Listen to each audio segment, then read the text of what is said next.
సుజాతను ground report కోసం పంపించిన ఎలక్షన్ల ముచ్చట మీద మరి ఈ పిల్ల ఏ ఏరియాకు పోయిందో ఏమో పిల్దమ్ముడుండ్రి.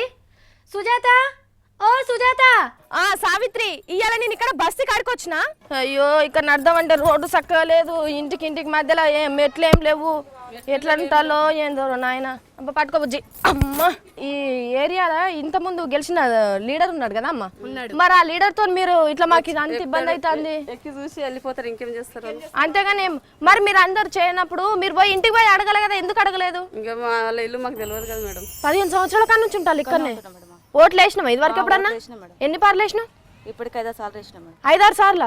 మరి 5-6 సార్లు ఓటేసినప్పుడు నీకు ఇంటి గురించి ఎప్పుడు ఏ లీడర్తో అని చెప్పలేదా? వస్తున్నారు, పోతున్నారు, అప్పటి పూర్తికి వస్తున్నారు, ఇంకా ఏంటి అంటున్నారు. తర్వాత ఇంకా వేసిన తర్వాత గెలిచిన తర్వాత అక్కడ వెళ్ళిపోతారు. ఇంకా అంటే ఓటు వేయించుకున్నప్పుడు గిట్లనే వేస్తుంటారు, మీరు ఏం గట్టిగా అడుగుతలేరా? ఏంటి ఇప్పుడు కూడా అంటారు, నిన్న కూడా వచ్చి ఇప్పుడు పట్టలు వచ్చినాయి, ఇప్పుడు వేస్తేనే మీకు ఇల్లు కట్టిస్తా అనేది ఆన్సర్ చెప్తున్నారు. ఇప్పుడైతే ఓటేసేయండి, చూసుకుంటాం, తర్వాత మేము అన్ని కట్టిస్తాం. ఎవరు కట్టిస్తారు?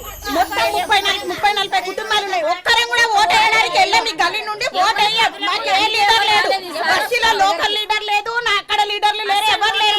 మాకు ఒక దోమల మంది ఏది పట్టించుకోండి. ఎందుకు వేస్తాం ఓట్లు? ఎవరికి ఓట్లు వేయం, ఓట్లే బహిష్కరిస్తున్నాం. అసలు ఓటేయం మీ గల్లీ నుండి. మాకు పైసలు కావాలి, మాకు అవి కావాలని మేము ఆశపడలేదు.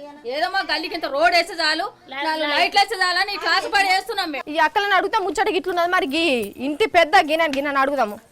దోమలు అయితే రాత్రి పగులు ఇంట్లో కంపల్సరీ దోమలతో దాని నుండి జరాలు రోగాలు ఇప్పటికీ జ్వరం మూగుతూనే ఉంది. అవును, మనిషిని చూస్తే మనిషి ఇప్పటికి పోనీకి కూడా లేదు. ఇక్కడ మనిషి పోతే మనిషి రానికే లేదు. ఎట్లా దిగాలి, ఎట్లా పోవాలి ఇంటికి? ఎట్లుంటాలో ఏందో ఇళ్ళల్లో. ఓ మా ఇల్లు మీదేనా? మరి ఓటేసిన తర్వాత ఏం చేసినావు? అడిగినావా పోయి? ఇంకేం అడుగుతా, మరి ఎక్కడో ఉంటారు, మేము ఎక్కడో ఉంటాం. మళ్ళీ మా గంటి అట్లా అంటే కంటికి కనిపించకుండా గూట్లో దాచుకునే అంత చిన్న మనుషులు అయితే కాదు కదా. వాళ్ళ ఇండ్లు వాళ్ళ ఆఫీసులు కూడా ఉంటాయి కదా. ఇగో ఇక్కడ గ్యాక్కున్నది, గ్యాక్కతో మాట్లాడదాం. మరి ఇప్పుడు వచ్చిన లీడర్ మీరు ఎట్లా అడగాలనుకుంటున్నారు? ఆమె కూడా ఓట్లే అడుగుతలేరు కదా, చేయనికి మొక్కలు లేనందుకు వాళ్ళు అడుగుతలేరు. ఇది సావిత్రి, ఎంజీ నగర్ బస్తీ వాసుల కష్టాలు. కెమెరామెన్ రాజేష్ అన్నతోని Sujatha, Teenmaar. Over to studio.